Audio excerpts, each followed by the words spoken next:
Hi friends, నేను మీ Venkatesh sir. కొత్తగా Venkatesh study circle అనేటువంటి ఒక యాప్ని నేను ఇంట్రొడ్యూస్ చేయడం జరిగింది. వెంకటేష్ స్టడీ సర్కిల్ అనేటువంటి యాప్లో ఫిజిక్స్, కెమిస్ట్రీ టోటల్ టాపిక్స్ ఏవైతే ఫిజిక్స్లో 22 టాపిక్లు ఉంటాయో ఆ టాపిక్లకు సంబంధించి ప్రతి అంశం కూడా చెప్పడం అనేది జరుగుతుంది. ఆ ప్లే స్టోర్లోకి వెళ్ళి వెంకటేష్ స్టడీ సర్కిల్ అనేటువంటి యాప్ని మీరు డౌన్లోడ్ చేసుకోండి. దానికి సంబంధించి ఫీజు అంటే మీరు ఈరోజు December 11, మళ్ళీ సంవత్సరం December 11 వరకు మీరు చూసుకోవచ్చు. 200 పే చేస్తే చాలు. ఈ 200 రూపాయలైనటువంటి ఆఫర్ అనేది కేవలం 3 రోజులు మాత్రమే. ఈ 3 రోజుల్లో మీరు యాప్ను కొన్నట్లయితే సంవత్సరం పాటు మీరు వీడియోని ఫ్రీగా చూడవచ్చు. RRB, NTPC, గ్రూప్ డి కావాల్సినటువంటి ప్రాబ్లమ్స్తో పాటుగా సైన్స్ వాళ్ళే కాకుండా ఆర్ట్స్ వాళ్ళకి కూడా సైన్స్ ఈజీగా అర్థమయ్యే విధంగా చెప్పడం జరుగుతుంది. ఇంకా సైన్స్ అండ్ టెక్నాలజీలో కంప్యూటర్ అనేటువంటి టాపిక్, ర్యాకెట్లు అనేటువంటి టాపిక్ కూడా దీనికి యాడ్ చేస్తాను. ఆ యాప్లో క్లాసెస్ ఏ విధంగా ఉంటాయి అనేటువంటి విషయం తెలుసుకోవడానికి కంటిన్యూషన్లో నేను ఆ యాప్లో ఉన్నటువంటి ఒక క్లాస్ను కూడా నేను అప్లోడ్ చేస్తున్నాను. చూడండి, మీకు నచ్చితే మీరు కొనండి. ఓకే, మీ ఫ్రెండ్స్కి కూడా షేర్ చేయండి. కేవలం 200 మాత్రమే. సంవత్సరం పాటు మీరు వీడియోలు చూసుకోవచ్చు. క్లియర్? వీడియోని చూడండి అమ్మ. ఇప్పుడు నెక్స్ట్, సమత్వరణ చలన సమీకరణాలు.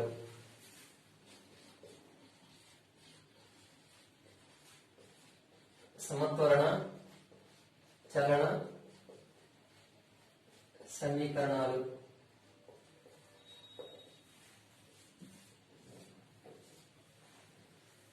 Equations for uniformly accelerated motion అని అర్థం అన్నమాట. సమత్వరణంలో చలిస్తున్న వస్తువుల చలనాల గురించి వివరించడానికి ఈ ఈక్వేషన్స్ అనేవి మనకు ఉపయోగపడతాయి. ఓకే, సమత్వరణంతో చలిస్తున్న వస్తువుల చలనాల గురించి వివరించడానికి ఈ సమీకరణాలు మనకి ఉపయోగపడతాయి. మొదటిది v = u + at అన్నమాట. v = u + at. రెండవది s = ut + ½ at². మూడవది v² - u² = 2as. Okay, v = u + at, s = ut + ½ at², v² - u² = 2as.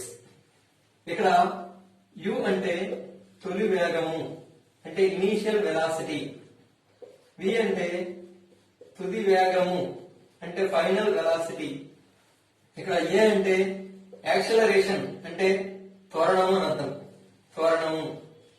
Next t అంటే కాలము, t అంటే కాలము.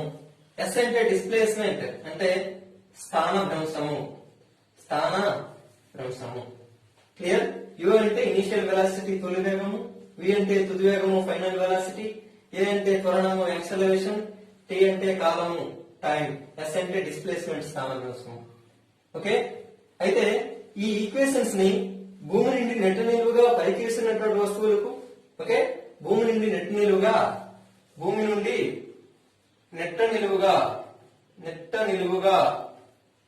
పైకి విసిరిన వస్తువులకు,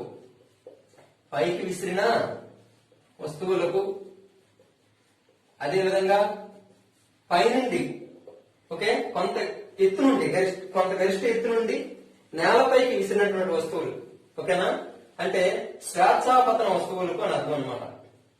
ఫ్రీలీ ఫాలింగ్ బాడీస్ అంటారు, ఫ్రీలీ ఫాలింగ్ బాడీస్. ఓకే, స్వేచ్ఛాపతన వస్తువులకు ఈ రెండింటికి కూడా ఈ సమీకరణాలను మనం వర్తింపజేయవచ్చు. ఓకే, ఈ 3 సమీకరణాలని భూమిపై నుండి నెట్టినిలువుగా పైకి విసిరినటువంటి వస్తువులకి, అదేవిధంగా స్వేచ్ఛాపతన వస్తువులకి. స్వేచ్ఛాపతన వస్తువులు అంటే మనం పైనుండి ఏదైనా ఒక వస్తువుని విడిచిపెట్టాం అనుకోండి, అది భూమి మీద పడుతుంది కదా, దానిపైన గురుత్వాకర్షణ బలం అనేది పనిచేస్తుంది. ఈ గురుత్వాకర్షణ బలం తప్ప ఇంకే బలము పనిచేయనటువంటి వస్తువులే మనం ఏమంటామంటే స్వేచ్ఛాపతన వస్తువులు అంటారు. ఏమంటాము? ఫ్రీలీ ఫాలింగ్ బాడీస్ అంటారు, స్వేచ్ఛాపతన వస్తువులు అంటారు. ఈ స్వేచ్ఛాపతన వస్తువులకి భూమి నుండి నిట్టినిలువుగా పైకిసినటువంటి వస్తువులకు కూడా ఈ 3 సమీకరణాలని మనము వర్తింపజేయవచ్చు. అయితే ఇప్పుడు మనం ఫస్ట్ కండిషన్ లో, ఓకే, భూమి నుండి నిట్టినిలువుగా పైకి విసిరినటువంటి వస్తువులకు సంబంధించి సమీకరణాలు మనం చూద్దాం ఒకసారి. ఓకేనా, పైకి విసిరిన వస్తువులకు సంబంధించి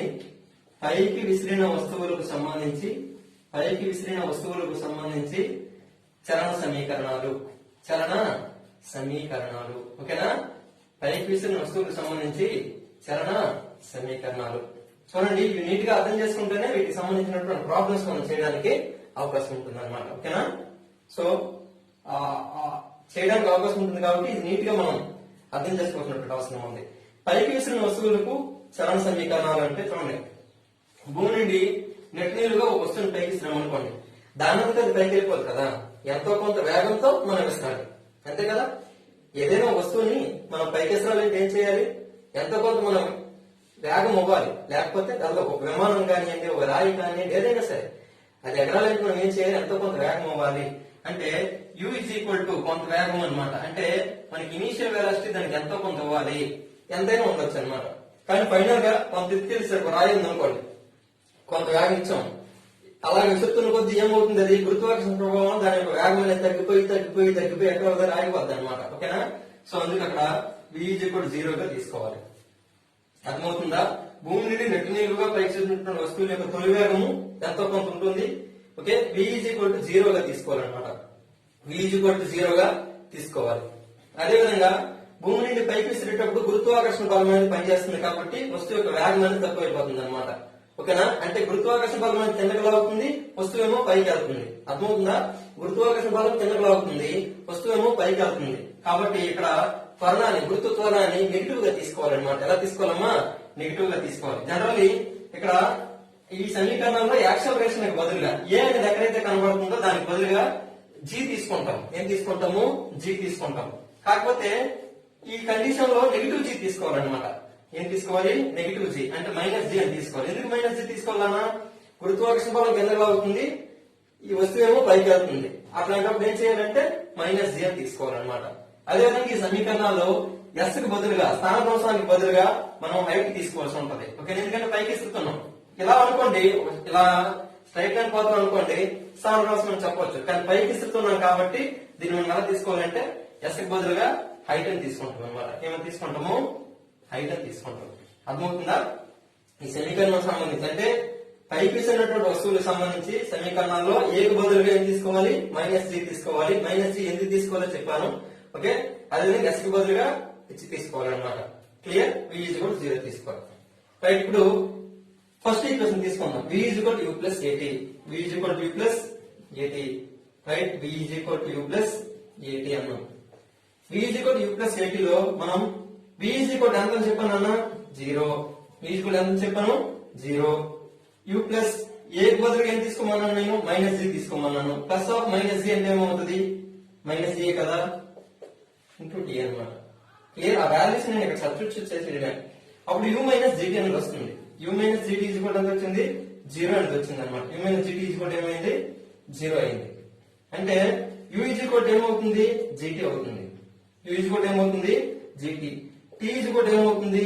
u by g. t is equal ఏమైందమ్మా? u by g. t is equal u by g. t is equal ఏమవుతుంది? u by G.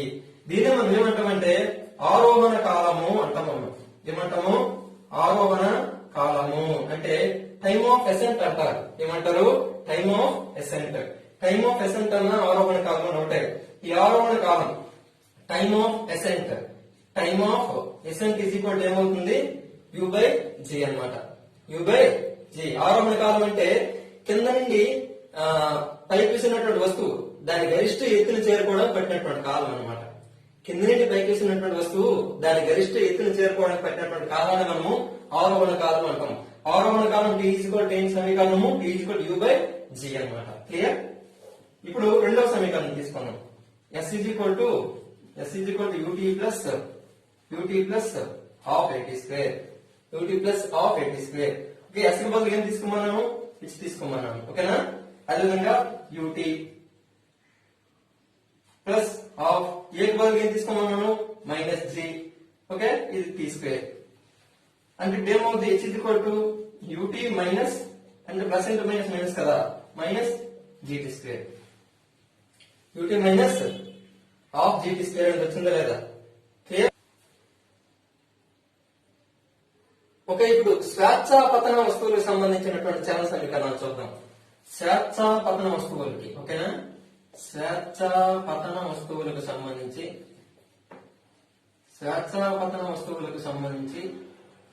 చలన సమీకరణాలు.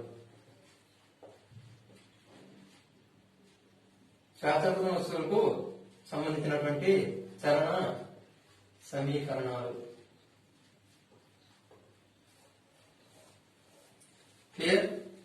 స్వేచ్ఛాపతన వస్తువు అంటే పైనుండి విడిచిపెట్టినటువంటి వస్తువులు అనమాట. వీటికి తొలి వేగం u 0 గా తీసుకోవాలమ్మా. u 0 గా తీసుకోవాలి. రైట్?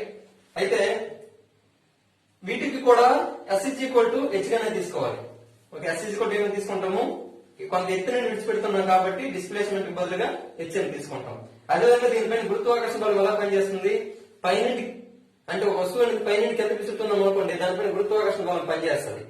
అంతే కదా? అంటే భూమి కిందకి లాగుతుంది, ఆ వస్తువు కూడా కిందకే ఆగుతుంది. అంటే దట్ మీన్స్ రెండు కూడా పాజిటివ్ డైరెక్షన్ లో ఉన్నాయి కాబట్టి acceleration is equal to plus g గానే తీసుకోవాలి. ఇక్కడ acceleration is equal to plus g గానే తీసుకోవాలన్నమాట. ఓకేనా? ఇప్పుడు ఈ వాల్యూస్ ఉపయోగించి మనం ఇక్కడ ఈక్వేషన్ చూద్దాం. స్వేచ్ఛాపతన వస్తువులకు సంబంధించి చలన సమీకరణం. అంటే గురుత్వాకర్షణ బలం తప్ప ఇంకే బలము పనిచేయనటువంటి వస్తువులు మనం ఏమంటాము? Freely falling bodies. Freely falling bodies. Freely falling బాడీకి సంబంధించి ఫస్ట్ ఈక్వేషన్ చూడండి. v is equal to u plus at. Okay, so v is equal to u value ఎంత తీసుకున్నాను? 0. a వాల్యూ ప్లస్ g కాబట్టి gt. ఓకేనా? అండ్ v ఈజ్ ఈక్వల్ ఏమవుతుందమ్మా? gt. v is equal ఏమవుతుంది? gt. ఇది first equation అన్నమాట. Okay, ఇప్పుడు second equation. s is equal to ut plus half at square Anu. s కి బదులుగా x తీసుకోమన్నాను, ut plus half a కి బదులుగా g తీసుకోమన్నాను, gt స్క్వేర్. ఓకే, ఇది సెకండ్ ఈక్వేషన్. సారీ, ఇక్కడ u కి బదులుగా 0 తీసుకోమన్నాను కాబట్టి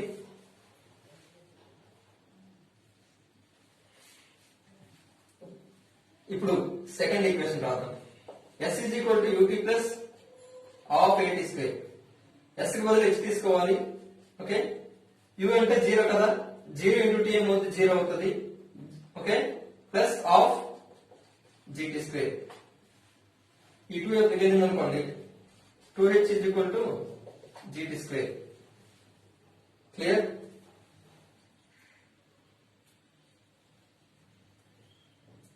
t square is equal to ఏమవుతుంది? 2h by g. t square is equal to ఏమవుతుంది? 2h బై g అన్నమాట. 2h బై g అయినప్పుడు h ఈజ్ ఈక్వల్ టు ఎంత? మనం పైకి ఉన్న వస్తువులకు సంబంధించి చలన సమీకరణం చెప్పాం. h is equal to u square by 2g అని. దాన్ని ఇక్కడ సబ్స్టిట్యూట్ చేద్దాం. 2 into u square by 2g by g అన్నమాట. ఓకే, ఈ 2 కి 2 కి పోతుంది, ఈ g పైకి వెళ్ళింది అనుకోండి, ఏమవుతుంది? u square by g square అవుతుంది. u square by g square అవుతుంది అనమాట. u square by t square is equal to u square by g square. t square is equal ఏమైంది? u square by g square. అప్పుడు t is equal ఏమవుతుంది? Root over u square by g square is equal to u by g. u by g. So t is equal ఎంత వచ్చిందమ్మా? u by g. t is equal ఎంత వచ్చింది? u by g. దీన్ని మనము time of descent అంటారు. Time of descent అంటే అవరోహణ కాలము. అవరోహణ కాలము. Time of descent is equal ఎంత వచ్చింది? u by g. అవరోహణ కాలం అంటే స్వేచ్ఛాపతన వస్తువు భూమిని చేరడానికి పట్టేటువంటి కాలం అన్నమాట. స్వేచ్ఛాపతన వస్తువు భూమిని చేరడానికి పట్టేటువంటి కాలాన్ని మనం అవరోహణ కాలం అంటాము. అదేమైంది? u by g. సో అవరోహణ కాలం కూడా టైమ్ ఆఫ్ డిసెంట్ కూడా u బై g వచ్చింది. అవరోహణ కాలం కూడా ఎంత వచ్చింది? u బై g వచ్చింది అనమాట. అవరోహణ కాలం ఎంత వచ్చిందమ్మా? u బై g వచ్చింది. అవరోహణ కాలం కూడా ఎంత వచ్చింది? u బై g వచ్చింది అనమాట. ఇది 2 ఈక్వేషన్ సంబంధించి. ఇప్పుడు థర్డ్ ఈక్వేషన్ వస్తే చూద్దాం. థర్డ్ ఈక్వేషన్ ఏంటి? v square minus u square is equal to 2as కదా. v square minus u square is equal to 2as. ఇప్పుడు v వాల్యూ ఎంత? ఓకే, u వాల్యూ ఎంతమ్మా? 0. కాబట్టి 0 square is equal to a value g, s value h. అంటే v square is equal ఏమైంది? 2gh. v is equal ఏమవుతుంది? Root over 2gh అవుతుంది. Root over 2gh. అంటే v అంటే వేగం అన్నమాట. ఏ వేగము అంటే పైనుండి కిందకి విసిరినటువంటి వస్తువు. అంటే స్వేచ్ఛాపతన వస్తువు భూమిని చేరే ముందు దానికి ఉన్నటువంటి వేగం అన్నమాట. అర్థమైందా? స్వేచ్ఛాపతన వస్తువుకు భూమిని చేరే ముందు దాని యొక్క వేగం ఎంత? v is equal to root over 2gh. v is equal root over 2gh అన్నమాట. క్లియర్? వీటన్నిటి బట్టి మనకి ఇంకో విషయం కూడా తెలియాలి. గమన కాలము అని అంటాం. గమన కాలము, గమన కాలము. గమన కాలం అంటే ఒక వస్తువుని పైకి ఇస్తాం అనుకోండి, మళ్ళీ అది కింద పడుతుంది కదా, మళ్ళీ తిరిగి రావడానికి, మళ్ళీ తిరిగి వచ్చేస్తుంది కదా బ్యాక్ కి. అంటే కింద నుండి పైకి ఇసిరి మళ్ళీ పై నుండి కిందకి రావడానికి పట్టినటువంటి కాలమే గమన కాలం అనమాట. వస్తువులు కింద నుండి పైకి ఇస్తున్నాం అనుకోండి, మళ్ళీ అది కిందకి రావడానికి పట్టినటువంటి కాలం, ఇటు వెళ్ళి అటు రావడానికి, ఓకేనా, పట్టినటువంటి కాలాన్ని గమన కాలం అంటాం. ఓకే, యూబైజీ అనేటువంటిది మనకు తెలుసు ఆరోహణ కాలం. అంటే కింద నుండి గరిష్ట ఎత్తుకి వెళ్ళడానికి పెట్టినటువంటి కాలమే ఏమని చెప్పాము, ఆరోహణ కాలం అన్నాం. మరి అవరోహణ కాలం అంటే పై నుండి కిందకి రావడానికి పెట్టినటువంటి కాలం ఆరోహణ కాలం. అది కూడా ఎంతమా, యూబైజీ అంటే time of ascent plus time of descent. U by g ఏమవుతుందమ్మా, 2u/g. దాన్నే మనము గమన కాలము అంటాం. ఏమంటాము, గమన కాలము అని చెప్తాం అనమాట. ఈ ఈక్వేషన్స్ మనం గుర్తుంచుకోవాలి. మెయిన్లీ ఇక్కడ గుర్తుంచుకోవాల్సింది ఏంటంటే గమన కాలం అనేటువంటి దానికి సంబంధించి సమీకరణం గుర్తుంచుకోవాలి, 2u/g అని. అదేవిధంగా అవరోహణ కాలము u/g, ఆరోహణ కాలము కూడా u/g. అదేవిధంగా v √2gh, ఒక వస్తువు చేరుకున్నటువంటి గరిష్ట ఎత్తు h u²/2g. ఈ సమీకరణాలు గుర్తుంచుకుంటే మనం వీటికి సంబంధించినటువంటి ప్రాబ్లమ్స్ చేయడానికి ఈజీగా ఉంటుంది అనమాట. రైట్, నెక్స్ట్ ఇంకొక సమీకరణం ఉందమ్మా, అది కొత్తగా వచ్చింది. ఆ చలన సమీకరణాన్ని కూడా చెప్తాను. దానికి సంబంధించినటువంటి ప్రాబ్లమ్స్ కూడా మనకి వస్తున్నాయి. ఇంకొక సమీకరణం ఏంటంటే Sn = u + a × n - 1/2 అమ్మా. Sn ఏంటి, u + a × n - 1/2. అంటే దాని అర్థం ఏంటంటే కొంత వేగంతో, కొంత తొలి వేగంతో, కొంత త్వరణంతో చలిస్తున్నటువంటి వస్తువు ఎన్నవ సెకండ్ వద్ద ప్రయాణించిన దూరం అన్నమాట.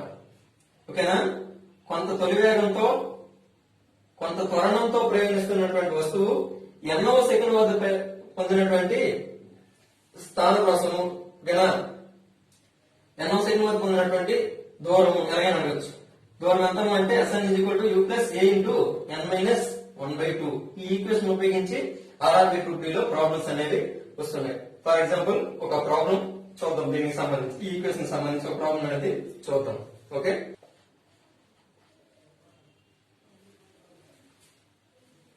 ఓకే, ఈ ఈక్వేషన్ సంబంధించి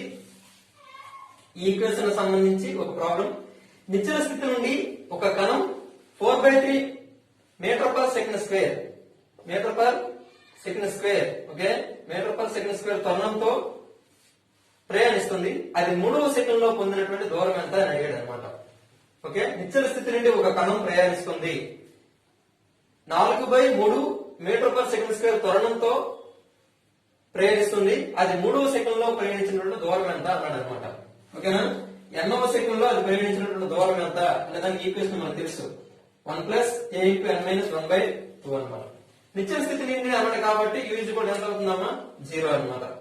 అదేవిధంగా త్వరణం ఏ వాల్యూ ఎంత ఇచ్చాడు, u = 4/3 మీటర్/సెకండ్ స్క్వేర్, ఓకేనా, 4/3 మీటర్/సెకండ్ స్క్వేర్. 3వ సెకండ్ లో అది పొందినటువంటి దూరం ఎంత అన్నాడు. 3వ సెకండ్ అంటే ఓకే S3 అని అర్థం అనమాట. n బదులుగా 3 వేసుకోవాలి. రైట్, u వాల్యూ ఎంతమ్మా, 0. ఓకే, అదేవిధంగా ఏ వాల్యూ ఎంత ఇచ్చాడు, 4/3 ఇంటూ n వాల్యూ ఎంతమ్మా, 3. nవ సెకండ్ లో అంటే 3వ సెకండ్ లో -1/2. ఓకే, రైట్, 4/3 ఇంటూ 3 6 -1 5/2 అంటే 20/6. 20/6 ఎంత అంతమా, 10/3. ఓకే, దూరాన్ని ప్రమాణం ఏంటి, మీటర్లు, కాబట్టి 10/3 మీటర్స్ అనేటువంటిది ఆన్సర్ అనమాట. ఓకేనా, ఈ మోడల్ లో కూడా RRB Group B NTPC లో ఎక్కువగా ప్రాబ్లమ్స్ అనేవి వస్తున్నాయి. ఓకే, కొన్ని ప్రాబ్లమ్స్ చేద్దాం సమత్వరణ చలన సమీకరణాలకు సంబంధించి. ఓకే, ఆల్రెడీ ఒక ప్రాబ్లం చెప్తాను, ఇది సెకండ్ ప్రాబ్లం. ఒక వ్యక్తి ఒక బంతిని 29.4 మీటర్/సెకండ్ వేగంతో పైకి విసిరినా ఆ బంతిని అందుకోవడానికి పట్టే కాలం ఎంత అన్నాడు. ఒక వ్యక్తి ఒక బంతిని 29.4 మీటర్/సెకండ్ వేగంతో పైకి విసిరినా ఆ బంతిని అందుకోవడానికి పట్టే కాలం ఎంత అన్నాడు. అంటే కింద నుండి పైకి 29.4 మీటర్/సెకండ్ వేగంతో విసిరాడు. అయితే మళ్ళీ ఆ బంతిని అందుకోవడానికి పట్టే కాలం ఎంత అన్నాడు. అంటే కింద నుండి పైకి వెళ్ళినటువంటి బంతి అనేది మళ్ళీ పైనుండి కిందకి వస్తుంది కదా, క్లియర్? అంటే ఇటు నుండి వెళ్ళి అటు నుండి రావడానికి పెట్టినటువంటి కాలం అంతా అడిగాడు అనమాట. ఆల్రెడీ మనకి చెప్పాను గమన కాలం అంటారని, దాన్నే గమన కాలం అంటారని చెప్పాను నేను. గమన కాలము టీజుకుంటే ఏమవుతుందమ్మా, ఇటు నుండి వెళ్ళినటువంటి కాలం ఆరోహణ కాలం యూబేజీ, అటు నుండి వచ్చినటువంటి కాలము అవరోహణ కాలము. U by g plus u by g is equal to 2UBG అని చెప్పాను కదా, అదే అనమాట. 2 ఇంటూ ఓకే యూవేల్ ఎంతమ్మా 29.4 అంటే 29.4 తొలి వేగంతో విసిరాడు. అంటే ఎంతమంది వేగం లేకుండా ఏ వస్తువు దాని అంతా ఎగిరిపోదు కదా. సో కాబట్టి 29.4 మీటర్ పర్ సెకండ్ వేగంతో విసిరాడు అనమాట. By G value 9.8. 29.4 ఇంటూ 2 ఎంత అమ్మా 29 2 58.8 అనమాట బై 9.8. క్లియర్?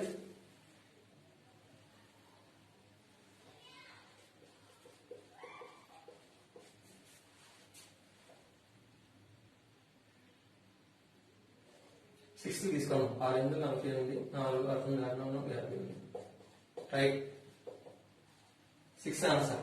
ఓకే పెట్టినట్టు కాలం ఎంతమ్మా 6 సెకండ్లు అన్నమాట. క్లియర్? ఆన్సర్ అంతా 6 seconds. Next problem 9.8 metre per second వేగంతో 9.8 మీటర్ పర్ సెకండ్ వేగంతో పైకి విస్తున్న వస్తువు చేరుకునే గరిష్ట ఎత్తు ఎంత అన్నాడు. గరిష్ట ఎత్తును కనుగొనండి అన్నాడు. G value 9.8 metre per second square అని ఐడియా ఇచ్చేసాడు. రైట్ 9.8 మీటర్ పర్ సెకండ్ వేగంతో పైకి విస్తున్న వస్తువు చేరుకునే గరిష్ట ఎత్తును కనుగొనండి అన్నాడు. G value 9.8 metre per second square అని ఐడియా ఇచ్చేసాడు అనమాట. రైట్ గరిష్ట ఎత్తు హెచ్చించుకుంటే ఏమవుతుందమ్మా u²/2g. ఓకే యూవేల్ ఎంతమ్మా 9.8 కదా. u² ఎంత 9.8 స్క్వేర్ బై 2 ఇంటూ జీ అంటే 9.8 జీ వాల్యూ. ఓకే కదా 9.8 స్క్వేర్ అంటే ఏంటి 9.8 ఇంటూ 9.8 బై 2 ఇంటూ 9.8. 9.8 కి 9.8 కి పోతుంది. 2 2 4.9 అంటే 4.9 ఎత్తు కాబట్టి మీటర్స్ అనమాట. 4.9 మీటర్స్ అనేటువంటిది answer. Next 19.6 metre per second వేగంతో విసిరిన ఒక వస్తువు ఆరోహణ కాలం ఎంత అన్నాడు. ఓకే టైమ్ ఆఫ్ ఎసెంట్ అంత అన్నాడు.